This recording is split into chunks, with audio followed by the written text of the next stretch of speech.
What if I told you that you should thoroughly check what you throw in the trash because you might be getting rid of something very valuable? Surprisingly, it's more common than you think. Over the years, it has been proven that more and more people tend to discard valuable items because they don't know their origin and think they are worthless. In this instance, I will show you extremely valuable things that were thrown away due to ignorance. Let's begin. While there are many pearl farms that start the process with hundreds or thousands of oysters, it takes at least 3 years for an oyster to produce a pearl. However, in August 2016, a giant natural pearl was discovered, and you'll be surprised to learn where. The place is Puerto Princesa, Philippines, and a man stumbled upon this treasure while fishing. When he retrieved his find, he discovered a giant clam containing an enormous pearl. The man decided to keep it as a good luck charm, which he later gave to his aunt after her house was destroyed in a fire. Eventually, she decided to showcase the giant pearl as a tourist attraction, and it was estimated to be worth $100 million.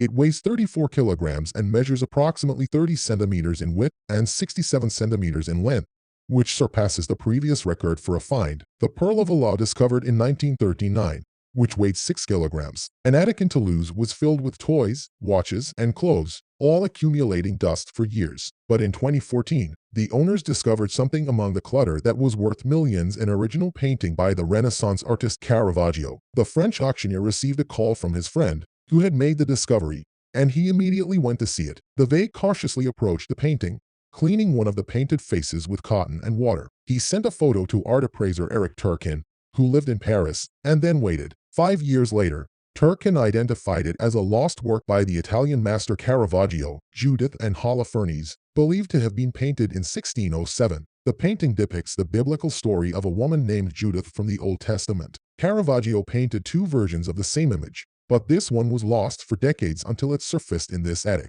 According to Turkin, the canvas was created after Caravaggio fled Rome, accused of murder, and reflects the stylistic change the artist developed while in exile in Naples. Its estimated value is between $114 and $171 million.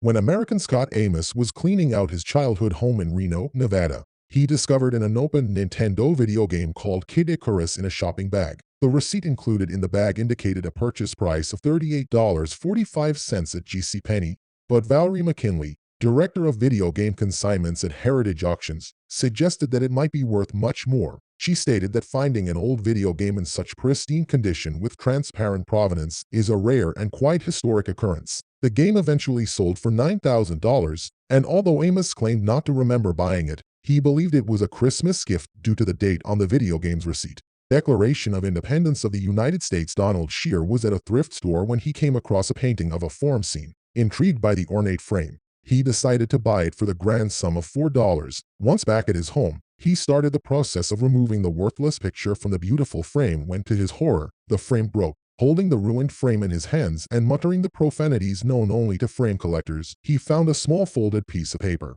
Unfolding it, he realized he was holding none other than the Declaration of Independence. The document was crisp, with clean edges and only marked in places where it had been folded. It was printed by John Dunlap on July 4, 1776. To communicate America's independence to the citizens of the 13 colonies. This document is one of 24 known copies and one of 3 privately owned. It was auctioned at Sotheby's for $2.42 million, with the winning bidder being Donald J. Shear from Atlanta, the president of Visual Equities Inc.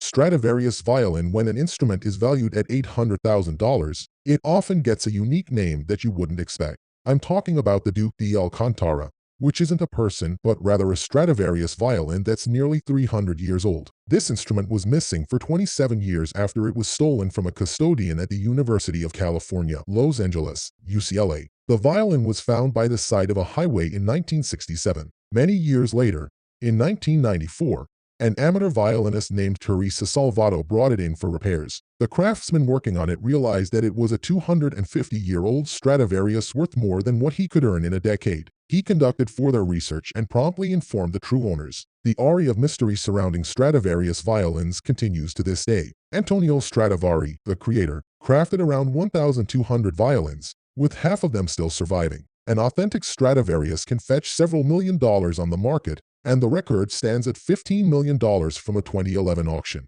David Groves, a British worker, came across several items related to the former British Prime Minister Winston Churchill. Among his findings were a top hat, a cigar and its box, a signed photograph of Churchill, and over 200 letters from a cook who used to work for him. These letters detailed the politician's life extensively. While it was challenging to determine if these items truly belonged to Churchill, many experts claimed that the letters lent credibility to the discovery. It is believed that these items were gifts from Churchill to the cook, and for some reason, they were discarded by one of her descendants or her son. David Rose realized that these items belonged to the former Prime Minister when he took them to a BBC Antiques show where their value was assessed at $13,000. A man who made a living as a street sweeper in South Korea discovered 7 gold bars hidden inside a newspaper in the trash. Each of these gold bars weighed just over a kilogram and was valued at around $330,000 each, an incredible sum that could have solved all of the man's financial problems. But things didn't quite turn out that way. According to his job's policies, he couldn't claim any money for the gold because his job was to find lost items.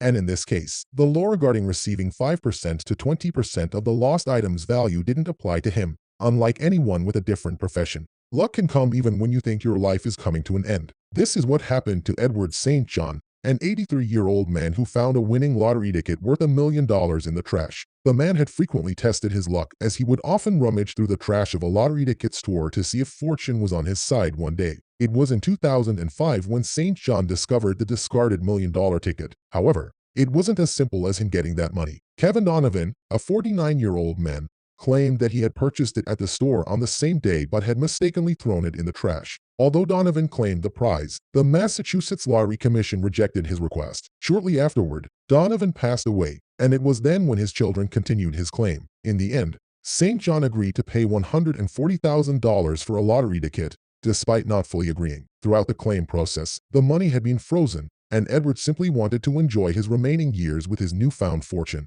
Elizabeth Gibson, a city resident, was going about her day in the Big Apple when she stumbled upon a discarded painting in an alley. It depicted 3 characters and was created by the Mexican artist Rufino Tamayo. While Gibson was unfamiliar with modern art and had no idea that the painting was renowned, she decided to take it home because she felt it was wrong to leave a piece of art abandoned. Little did she know that it was one of the masterpieces by the painter. Tamayo is known for interpreting Cubism with influences from pre-Columbian cultures. The painting, 3 characters, was created between 1889 and 1991. It had been stolen years ago and was valued at $1 million. Many claim that Elizabeth received a reward of around $50,000 for her actions, considered a miracle by art connoisseurs who later auctioned the artwork in the same city where it was found. If you're rummaging through the garbage, it seems quite utopian to stumble upon an ancient treasure, but not for Nick DeMola, the president of a garbage collection company in New York. One day, he found Mexican figurines with Mayan origins. DeMola's company was tasked with cleaning the apartment of the artist Clinton Hill, up to 5 years after his passing. Many of these items were meant to be discarded, so he put some in containers, and others ended up in his own garage. After some time, DeMola rediscovered the stored belongings that once belonged to the painter. That's when he found the treasure, several ancient and valuable artifacts with origins in Veracruz and Mezcala. Experts claim that these pieces date back to around 300 years before Christ. And that's all for today. If you loved this video, don't forget to share it with your friends and follow us to learn new curiosities every week. This is Kraken, and we'll see you in the next one. Subscribe to the channel.